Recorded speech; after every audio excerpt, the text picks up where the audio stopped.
You ever thought about our failing education system? Do you worry about your child's future or the future of our country? What we're doing right now just isn't working. Does your child struggle in school, struggle to pay attention, struggle with testing? Did you struggle when you were younger? Or know a child that struggles and thought, there's got to be a better way? Well, first, there is a way to increase math and science scores, motivate students more, increase graduation rates, and help students become better educated overall. In addition, did you know the amount of money our government invests in the arts produces 10 times as much economic stimulus? According to the arts advocacy nonprofit Americans for the Arts, artistic and cultural organizations in the United States contribute to more than $160 billion to the economy annually and employ about 6 million people. According to George Stiletto of the Juilliard School, even Republican Richard Nixon, for all his faults, significantly increased funding for the National Endowment for the Arts. According to Psychology Today, early hands-on experience with arts and crafts was critical to continuing participation in these arts and crafts. And continuing participation in arts and crafts across a lifetime was one of the strongest correlations to generating patents and new companies. That is why, as the economy in the United States struggles to recover from the Great Recession, it is more important now than ever to dramatically increase federal funding for the arts. Increasing our investment in the arts will improve our educational system, our economy, and produce productive citizens in the future. According to Corwin Overland of the University of Miami Frost School of Music, integrated arts instruction correlates with actual improvements in learning. This curricula seems to correlate with benefits in several areas, including improvements on standardized test scores, increased long-term retention, literacy readiness, and overall attitude towards school. Secondly, the arts have a great stimulus effect on our economy. According to Mark Hopkins of Art Business News, the National Endowment for the Arts estimates that art contributed to nearly $700 billion to the U.S. economy, and that's in just 2012 alone.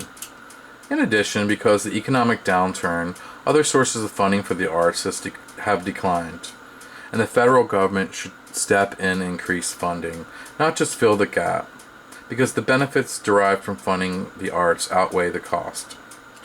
The opposition will say the government should not be increasing funding for anything during a recession, but this claim is false because we know the economic benefits of funding the arts, especially during a recession. The second claim is the government should only subsidize degree programs that produce so-called real jobs. There are currently 6 million people working in the arts alone, and CEOs of major technology companies are seeking creative, problem-solving, innovative, team-oriented employees with diverse backgrounds, including the arts. At Boeing, innovation is our lifeblood. The arts inspire innovation by leading us to open our minds and think of new ways about our lives, including the work we do, the way we work, and the customers we serve, writes the CEO, Chairman, and President James McNerney of Boeing, the Boeing Company. Finally, opponents will say that we only need to fund programs that improve math and science. Well, while conducting my research, I discovered recent studies and programs that one of the benefits of increased funding for the arts and education is an improvement in math and science scores. The solution isn't simple. Our government is complex. However, the solution isn't impossible. Contact your representatives and demand action today. Congress should allocate funding for the arts in almost an Apollo-style program that spurs innovation, problem-solving, and uses art in local communities. Innovation produces real jobs. And finally, we should increase the amount of federal funding to previous levels and tie it to inflation. According to Andy Horowitz of the Atlantic magazine, as of 2014, only 4% of the arts funding in America comes from public sources.